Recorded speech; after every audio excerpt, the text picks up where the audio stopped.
சட்டமன்றத்தில் எனக்கு கொடுக்குற நேரம் உங்களுக்கு தெரியும். எங்க அண்ணாச்சி அப்பாவு தமிழ்நாட்டு சட்டமன்றத்தில் ஒரு எம்எல்ஏவுக்கு ஒரு பேரவைத் தலைவருக்கு டெய்லி ஒரு வார்த்தை போர் நடக்குது அப்படின்னா அது வேல்முருகனுக்கும் மாண்புமிகு பேரவைத் தலைவர் அப்பாவுக்கு தான். இன்னைக்கு கோயம்புத்தூர், ஈரோடு, நாமக்கல், மதுரை, சென்னை எல்லா இடங்களிலும் இன்றைக்கு வடக்கன்கள் சிறப்பு ரயில்களை வந்து இறங்குறான். என் ஊர்ல விவசாய நெல்லு நடுறத முதல் கொண்டு எடுத்துக்கிட்டான். அல்லது இப்ப யாராவது ஒருத்தர் பனை ஊர்ல உட்காந்து கட்சி நடத்துறாரு, அப்பாயின்மெண்ட் கேளுங்க, நாளைக்கு நடேசன் ராஜன் உடனே அப்பாயின்மெண்ட் கிடைக்கும்.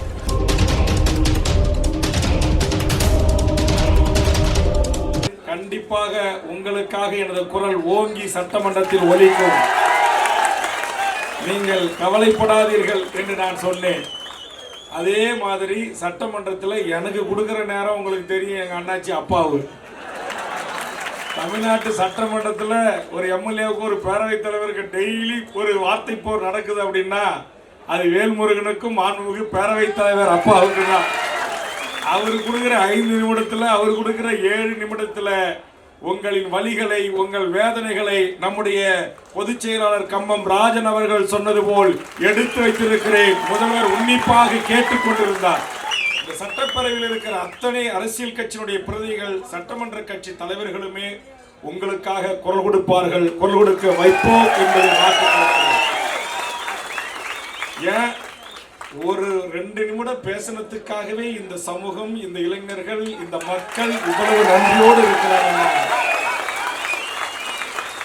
நான் மாண்புமிகு தமிழ்நாடு முதலமைச்சர் அவர்களை பார்த்து ஒரு வேண்டுகோள் வைக்கிறேன். திராவிட முன்னேற்ற கழகம் என்கிற மாபெரும் அரசியல் கட்சி தமிழ்நாட்டில் வளர்த்தெடுத்தவர்கள் இந்த மருத்துவர் சமூகம். இவர்களுடைய கடைகளில், இவர்களுடைய சலூன்களில், இவர்கள் கூடுகிற மரத்தடிகளில் தான் உங்களுடைய திராவிட இயக்கத்தினுடைய வரலாறு கொண்டு போய் சேர்க்கப்பட்டன. தமிழின தலைவர் என்று சொல்லக்கூடிய தலைவர் கலைஞர் அவர்கள் திருவாரூரில் இருந்து வந்த பிறகு அவர் தொடங்கிய அத்தனை கையேடுகளும் முரசில் வரையிலும் இன்றைக்கு பல ஆயிரக்கணக்கான மக்கள் கரங்களில் சேர்த்தவர்கள் இந்த மருத்துவ தொழிலாளர்கள், இந்த முடிநிறுத்தும் தொழிலாளர்கள். ஏன் இன்றைய முதலமைச்சர் தளபதி அவர்களே, நீங்களே சொல்லியிருக்கிறீர்கள், என் அரசியல் வாழ்வு தொடங்கிய இடம் கோபாலபுரத்தில் இருக்கிற சலூன் கடையில் என்று சொல்லியிருக்கிறீர்கள். உங்களுக்கு அரசியல் வாழ்வளித்த, உங்களுக்கு வாய்ப்பை தந்த, உங்களை பல கோடி மக்களிடத்தில் கொண்டு சேர்த்த இந்த சமூகத்திற்கு நீங்கள் நன்றி கடன் செலுத்த வேண்டும், நன்றி செலுத்த வேண்டும். அதற்கு ஒரு வாய்ப்பு இவர்களின் அத்துணை கோரிக்கைகளையும் கனிவோடு மாண்புமிகு முதலமைச்சர் அண்ணன் தளபதி அவர்களே நிறைவேற்றி தாருங்கள். இந்த எளிய மக்களுக்கான இந்த கோரிக்கைகளை நீங்கள் நிறைவேற்றுகின்ற போது யாரும் உங்ககிட்ட பொறாமப்பட மாட்டான். நான் சார்ந்திருக்கிற வன்னியனுக்கு கொடுத்தா தென் மாவட்டத்தில் இருக்கிற முக்குளத்தோர் கோச்சிப்பான். ஏன்னா 2 பேரும் பெரும் சமூகம். நாடாருக்கு கொடுத்தா தேவேந்திர குல கோலால வச்சுப்பான், பெருத்த சமூகங்கள். ஆனா மிக குறைந்த எண்ணிக்கையில் தன்னுடைய உழைப்பை, தன்னுடைய வேர்வையை, தன் கை திறமைகளின் மூலமாக இன்றைக்கு இந்த மண்ணில் சுயமரியாதையோடு, தன்மானத்தோடு, எந்த அடாவடி, இங்க கண்ண சொன்ன மாதிரி இங்க இதுவே மத்த நான் கூட்டம் போட்டோம்னா இங்க 500 போலீஸ் நிற்கும். டிசி நிப்பாரு, ஜேசி நிப்பாரு, ஏசி நிப்பாரு, ஒரு 10 இன்ஸ்பெக்டர், 10 SSI, 10 டைரக்ட் SI, ஒரு 500 வெண்ண, 500 பெண்ணு எல்லாம் நிப்பாங்க. ஆனா நீங்க சாதுவானவர்கள், எந்த சட்ட ஒழுங்கு பிரச்சனையில் ஈடுபட மாட்டீர்கள், அமைதியானவர்கள், அடக்கமானவர்கள், தங்களுக்கான உரிமைக்கானவர்கள். அதுக்குதான் சொல்லிட்டு வர சட்டமன்றத்தில் என் சாதிக்கு மட்டும் இடஒதுக்கீடு கொடுங்கன்னு நான் கேட்கல. இந்த தமிழர் நிலத்தில் வாழ்கின்ற அனைத்து மக்களுக்குமான சாதிவாரி கணக்கெடுப்பு நடத்துங்கள். மாண்புமிகு தமிழக முதலமைச்சர் அவர்களே, அது உங்களால் முடியும், உங்கள் அதிகார வரம்புக்கு உட்பட்டது. இன்றைக்கு பீகாரில் எடுத்திருக்கிறார்கள், ஒடிசாவில் எடுத்திருக்கிறார்கள். அண்ணன் தங்கபால் அவருடைய அரசியல் கட்சியினுடைய வேட்பாளராக முன்னிறுத்தப்பட்ட அண்ணன் ராகுல் காந்தி உள்ளிட்ட காங்கிரஸ் பேரியக்கத்தின் தலைவர்கள் அறிவித்திருக்கிறார்கள். இன்றைக்கு காங்கிரஸ் ஆளுகின்ற தெலுங்கானாவில் எடுத்து முடித்து விட்டார்கள். அதனால் தமிழ்நாடு முதலமைச்சர் அவர்களே, நாங்கள் உங்களை வேண்டுகோள் வைக்கிறோம். உங்கள் அரசின் வரம்புக்கு உட்பட்டு தமிழ்நாட்டில் இருக்கிற அனைத்து மக்களிடம் சாதிவாரி கணக்கெடுப்பு நடத்தி இங்கே வந்திருக்கிற மருத்துவர்கள் உள்ளிட்ட அனைத்து சமூக மக்களுக்கும் அவர்களின் எண்ணிக்கைக்கு ஏற்றவாறு கல்வி வேலைவாய்ப்பு உரிமையை வழங்கி இந்த மக்களை கல்வி பெற வையுங்கள். இது உங்களால் முடியும். 5% இருந்தா 5% கொடுங்க, 7% இருந்தா 7% கொடுங்க. அதான சமூக நீதி. இன்னைக்கு கோயம்புத்தூர், ஈரோடு, நாமக்கல், மதுரை, சென்னை எல்லா இடங்களிலும் இன்றைக்கு வடக்கன்கள் சிறப்பு ரயில்களை வந்து இறங்குறாங்க. ஒவ்வொரு நாளும் 10,000 பேர், 20,000 பேர், 50,000 பேர். என் ஊர்ல விவசாய நிலம் நெல்லு நடுறத முதல் கொண்டு எடுத்துக்கிட்டான். இங்க இருக்கிற மெட்ரோ ரயில் செய்யறோம், வேலை செய்யறோம் பூரா வந்தான். இங்க இருக்கிற எல்லா வணிகம், தங்கம், வெள்ளி, வைரம், மஞ்சள், முந்திரி எல்லாவற்றுக்கும் முதலாளியா மாறிட்டான். இங்க இருக்கிற மருத்துவர்கள் பயன்படுத்துற இருசக்கர வாகனத்துக்கு ஆர்ச்சி புக் அவங்க கையில தான் இருக்கு. ஆட்டோக்கு முதலாளி அவன் தான், காருக்கு முதலாளி அவன் தான், ஆமணி பேருந்துக்கு முதலாளி அவன் தான். பாவம் உங்க கடையை தான் விட்டு வச்சிருப்பான்னு நினைச்சா அதுக்கும் முதலாளியா வந்துட்டான். எங்கள் வாழ்வுரிமை நாங்கள் எழுந்து கொண்டிருக்கிறோம். அதற்காகத்தான் வேல்முருகன் ஆகிய நான் வாழ்வுரிமை கட்சி என்று வைத்தேன். ஒவ்வொரு மனிதனுக்கும் நீங்க அதை செய்யலன்னா சட்டமன்றத்தில் நான் சும்மா இருக்க மாட்டேன். உங்களுக்கு தெரியும், சட்டமன்றத்தில் ஏற்கனவே பேசியிருக்கிறேன். இப்ப ஆளுநர் உரையின் போது கவன ஈர்ப்பு தீர்மானம் கொடுத்திருக்கிற உங்கள் பிரச்சனையை குறித்து. ஆனா சட்டமன்றம் 4 நாள் நடந்துச்சு, அது எடுத்துக்கொள்ளப்படவில்லை. இன்னைக்கு காங்கிரஸ் கட்சி அண்ணன் தங்கபால் வந்திருக்கிறாரு. உங்க சட்டமன்ற கட்சி தலைவர்கிட்ட சொல்லுங்க. அண்ணன் திருமாவளவன் கட்சிக்கு 4 எம்எல்ஏ இருக்காங்க, சட்டமன்ற கட்சி தலைவர்கிட்ட சொல்லுங்க. கம்யூனிஸ்ட் இயக்கத்துடைய தலைவர்கிட்ட சொல்லுங்க. நான் இருக்கிற, கொங்கு ஈஸ்வரர் இருக்கிற, ஜெகன்மூர்த்தி இருக்கிற, முன்வரிசை தலைவர்கள் அனைவரும் எழுந்து இன்றைய அலுவல்களை ஒதுக்கி வைத்துவிட்டு ஆண்டாண்டு காலமாக இந்த மனித குலம் அழகாக இருப்பதற்கு அவர் சொன்னாரு பாரு, பொண்டாட்டிய ஒரு 10 நாள் ஷெவ் பண்ணல, முடி வெட்டலன்னா யாரா இவன் கேட்பான். நேற்றுக்கு அப்படிதான் என்ன பார்க்க ஒரு தம்பி கூடவே இருப்பான். அவன் பேர் இந்த வீரமணி மாரி, அவன் பேரு ஒரு வீரமணி. அவன் பொண்டாட்டி பிள்ளையோட என்னை பார்க்க வந்தான். அவன் முடி வெட்டாம ஷெவ் பண்ணாம ஒரு மாதிரியா வந்தான். அவன் தமிழர் படைன்னு எனக்கான ஒரு பாதுகாப்பு படை இருக்கு, அதுல இருக்கிற பையன். அவனை யாரோன்ற மாதிரி நான் என்ன ஒரு தம்பி நீனு எப்படா வந்த என்ன ஏதுன்னு விசாரிச்சுக்கிட்டு இருக்கிறேன். என்ன ரீசன்னா அவன் முடி வெட்டல, ஷெவ் பண்ணல, ஒரு மாதிரியா இருக்கிற ஆளு. அப்புறமே என்னன்னா இப்படி கேட்டீங்க, பொண்டாட்டியா இருக்காள், இத்தனை விஷயமா அவன் கூடவே இருக்கிறான் அப்படின்னா. பொண்டாட்டி நேற்று நடந்தது ஊர்ல, என் வீட்டில் நடந்தது சொல்றேன். இப்படி கேட்டீங்களே, எனக்கு ரொம்ப அசிங்கமாகி போச்சுன்னா. என்ன ரொம்ப அசிங்கமாகி போச்சு, உரிமையோட பேசுறேன். யாரா நீ? என்ன நான் தான் தமிழர் படை வீரமணி, உங்க பாதுகாவலர். நான் என் கூடவே இருக்கிறவன் அவன் செவ் மண்ல முடி வீட்டில் அப்படியே வந்தோடனே ஆளே அடையாளம் தெரியல. அந்த மாதிரி அது சூர்யா இருக்கலாம், சரண் பிடிச்சனா இருக்கலாம், என்ன நோய்வாய்ப்பட்ட மனுஷனாக இருக்கலாம். உங்க இருக்கையில வந்து உக்காந்துட்டா அவனை அப்படியே அழகா சாதி பார்க்காம, என் கத்தி ஒன்னதான் சொரிசுவரது பிடிச்ச மண்டையை வெட்டாது. ஆஸ்மா வந்த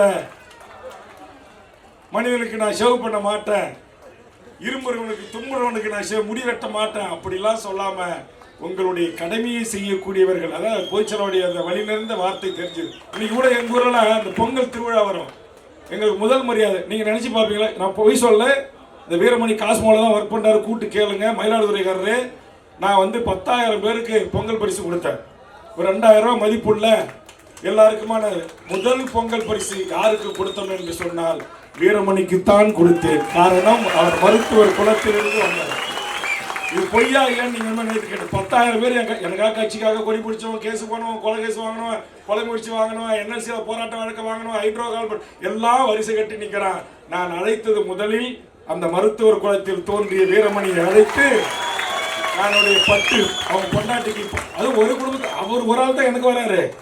அவங்க குடும்பத்துக்கு 5 பட்டு புடவை, 5 வேட்டி சட்டை, 5 பாக்கெட்ல அரிசி, பருப்பு, தோரம் பருப்பு எல்லாம் பொங்கல் வைக்கிறதுக்கு எல்லாத்தையும் கொடுத்து முதல் மரியாதை செய்தேன். காரணம், அவரை நான் உண்மையிலேயே இந்த குலம் தழைக்க தோன்றிய குலப்பெருமைகளை பேசுகிற ஒவ்வொருவனையும் இந்த சமூகத்தில் மனிதர்களாக மருத்துவம் துணியோடு காப்பாற்றியவர்கள் என்கிற அந்த அடிப்படையில் தான் மிகப்பெரிய ஒரு சமூக நல்லிணக்கம், ஒரு மிகப்பெரிய ஒரு சகிப்புத்தன்மையோடு இந்த தொழிலை நீங்கள் தொழில் ரீதியாக செய்தாலும் பரம்பரையா இதெல்லாம் நீங்க செய்யக்கூடாது என்று விரும்பவும் நான். அந்த அடிப்படையில் நான் சொல்றேன், உங்கள் பிள்ளை செல்வங்களை படிக்க வைங்க. நான் கூட முதலமைச்சர்கிட்ட சொன்ன, சட்டமன்றத்தில் உட்காந்து பார்த்துருக்கும் முதலமைச்சர் அவர்களே, நான் சொல்ற இந்த பிரிவினரை எல்லாம் அழைத்து பேசுங்க. அதே மாதிரி வண்ணார், நீங்க நான் வெள்ளையும் ஜல்லையுமா இருக்கிறேன்னா அந்த சமூகம் அவங்களுக்கு இடஒதுக்கீடு கிடையாது, ஒரு கலெக்டர் கிடையாது, ஒரு எஸ்பி கிடையாது, ஒரு நீதிபதி கிடையாது. அதே மாதிரி தான் உங்களுக்கும்.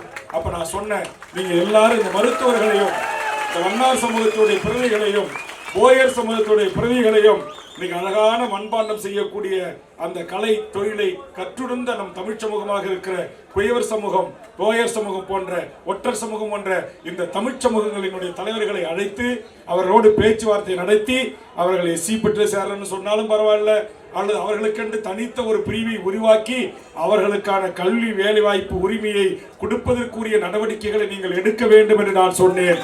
காரணம், அவ்வளவு வலியோடு வேதனையோடு வாழ்றாங்க. ஒரு சாதாரண 2 நிமிடம் பேசுறதுக்கே இவ்வளவு நன்றிக்குரியா இருக்கிற இந்த மக்களுடைய ஒட்டுமொத்த அன்பையே,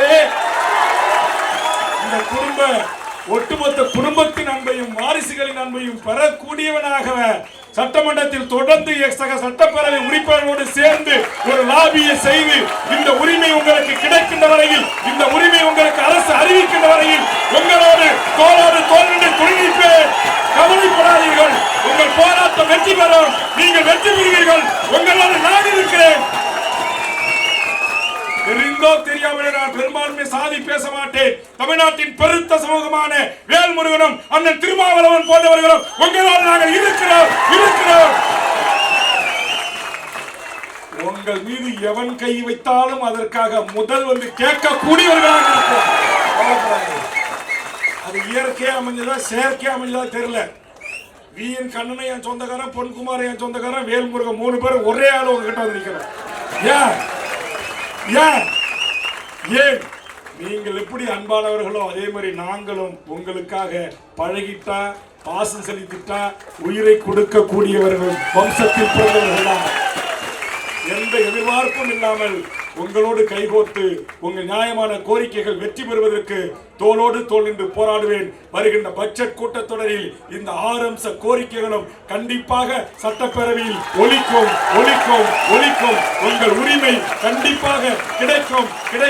கவலைப்படாதீர்கள் என்று கேட்டு, இங்க அருமையான நடேசன் போன்றவர்களும், நம்முடைய ராஜன் போன்றவர்களும், எஸ்கே ராஜா போன்றவர்களும், விரைவில் அண்ணன் திருமாவளவனும், அண்ணன் தங்கபாலும், அண்ணன் செல்வ பெருந்தகையும், கம்யூனிஸ்ட் இயக்கத்துடைய தலைவர்களோடும் பேசி கண்டிப்பாக இந்த நாட்டுடைய முதலமைச்சரை உங்கள் பிரதிகள் கோட்டை கொத்தளத்தில் சந்திப்பதற்கான வாய்ப்பை ஏற்படுத்தி தருவோம். ஏன்னா ஒரு 5 வருஷத்துக்கு முன்னாடி கூட அப்பாயின்மெண்ட் பண்ண கிடைக்காது. நீங்க கவலைப்படாதீங்க, நான் எந்த அரசையும் விமர்சனம் பண்ணி பேசல. இன்னும் 10 மாசத்துல தேர்தல் வருது. யாராக இருந்தாலும் நீங்கள் சந்திக்க விரும்பினால் சந்திக்கணும். அது எடப்பாடியாக இருந்தாலும் தான், அல்லது இப்ப யாராவது ஒருத்தர் பனை ஊர்ல உட்காந்து கட்சி நடத்துறாரு, இப்ப அப்பாயின்மெண்ட் கேளுங்க. நாளைக்கு நடேசன் ராஜன் உடனே அப்பாயின்மெண்ட் கிடைக்கும்னா. அதனால நான் சொல்றேன், யாராக இருந்தாலும் இன்றைக்கு தேர்தல் அரசியல்ல 50 ஓட்டு, 100 ஓட்டு, 500 ஓட்டு, 1000 ஓட்டு, 2000 ஓட்டு தான் ஒரு தொகுதியினுடைய சட்டமன்ற உறுப்பினராக தலையெழுத்தை தீர்மானிக்குது. உண்மையிலே எனக்கு மகிழ்ச்சியா இருக்கு. மதுரையில் வண்ணார்கள் மாநாடு நடத்தினாங்க, கூப்பிட்டோம், போனேன். கொஞ்ச நாளைக்கு முன்னாடி சேலத்தில் போயர்கள் பாரு, என்ன கூப்பிடுறவங்களாம் பாரு, யாரு? இந்த எளிய மக்கள் தான். யாருக்கு பிரதிகள் இல்லையோ, உண்மையிலேயே போயர் மாநாட்டுக்கு போனேன். அங்கங்க ஒரு பரவலாக ஒரு 10 மாவட்டத்தில் அடர்த்தியா வாழ்றாங்க. இது வரைக்கும் அவங்க சுதந்திர இந்தியா 75 ஆண்டு வரலாற்றில் ஒரே ஒரு மேயரு, ஒரு எம்எல்ஏ, ஒரு எம்பி கூட அந்த சமூகத்தில் வரலையாம். எவ்வளவு பெரிய வேதனையான செய்தி. அப்ப அரசியல் அதிகாரம் என்பது பணம் படைத்தவனுக்கும் பெரிய சாதிகளுக்கும் கார்ப்பரேட் நிறுவனங்களுக்கு பின்னால் இருப்பவனுக்கு மட்டும் இல்லை, அனைவருக்குமானது அரச பதவி, அனைவருக்குமானது சட்டமன்ற நாடாளுமன்ற உறுப்பினர்கள் என்பதை தெரிவித்து, நடேசன் நானும் எம்எல்ஏ ஞாபகம் இருக்குல்லன்னா 96 இல்ல, ஆமா, அவரு நின்னாரு, நானும் நின்னேன். அப்ப அவருக்கு வாய்ப்பு கிடைக்கல, எனக்கு வாய்ப்பு கிடைக்கல. இன்னைக்கு நான் சொல்றேன், உங்களை போன்று, மருத்துவர்களை போன்று, குயவர்களை போன்று, நம்முடைய போயர்கள் போன்று, காட்டு நாயக்கர்கள் போன்று சமூகத்தில் நலிந்திருக்கிற மக்களையும் அரசியல் அதிகாரத்தில் அமர வைத்து அழகு பார்க்கக்கூடிய அரசியல் தமிழ்நாட்டில் உருவாகி கொண்டிருக்கிறது. கவலைப்படாதீர்கள்.